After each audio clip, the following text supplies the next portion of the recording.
Assalamualaikum warahmatullahi wabarakatuh. Selamat pagi anak-anak, apa kabar kalian semua? Bapak harap kalian tetap dalam keadaan sehat walafiat. Baik, pada pagi hari ini kita akan belajar di pelajaran sejarah kebudayaan Islam tentang masa remaja Nabi Muhammad Shallallahu Alaihi Wasallam. Ya, sebelumnya kita udah belajar tentang Nabi Muhammad dalam asuhan Abu Thalib. Kita akan belajar tentang B. Berniaga ke negeri Syam yang pertama. Ya, berniaga ke negeri Syam yang pertama. Usia 10 tahun Nabi Muhammad sudah mampu bekerja sebagai pengembala kambing. Usia 12 tahun Nabi Muhammad diajak berdagang oleh pamannya ke negeri Syam atau sekarang itu Syria. Dan ini merupakan pengalaman pertama beliau dalam berdagang.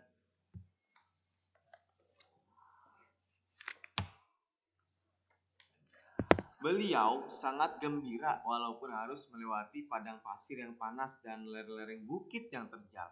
Sepanjang perjalanan itu beliau tidak merasakan panas dan lelah. Seolah-olah dalam perjalanan beliau dilindungi oleh awan dari teriknya matahari. Keikutsertaan Nabi Muhammad menarik perhatian seorang pendeta agama Nasrani yang bernama Bakhiro.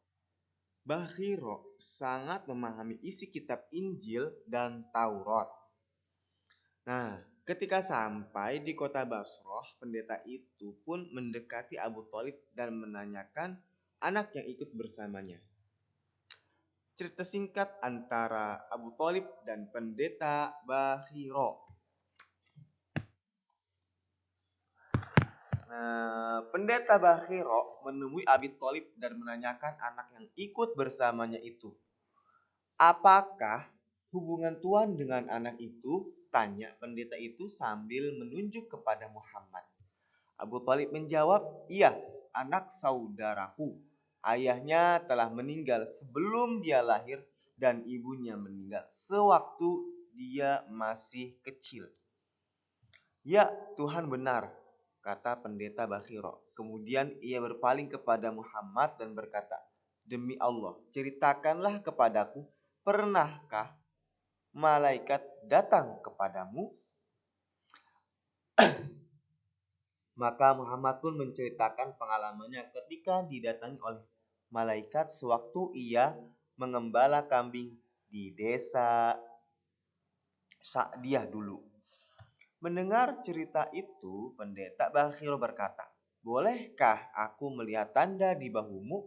Setelah melihat tanda itu, dengan jelas ia berkata kepada Abu Thalib, saya berharap Tuhan berhati-hati menjaga dia.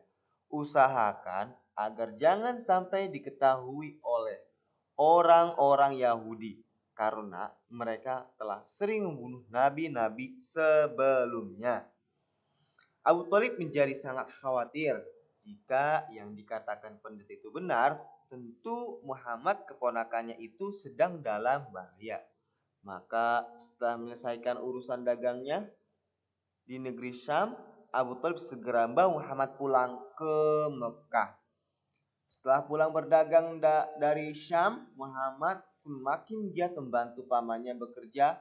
Selain mengembala kambing, beliau juga membantu pamannya menyediakan air untuk para pendatang yang beribadah di Ka'bah. Pekerjaan itu dilakukan sampai beliau menjelang dewasa, ya.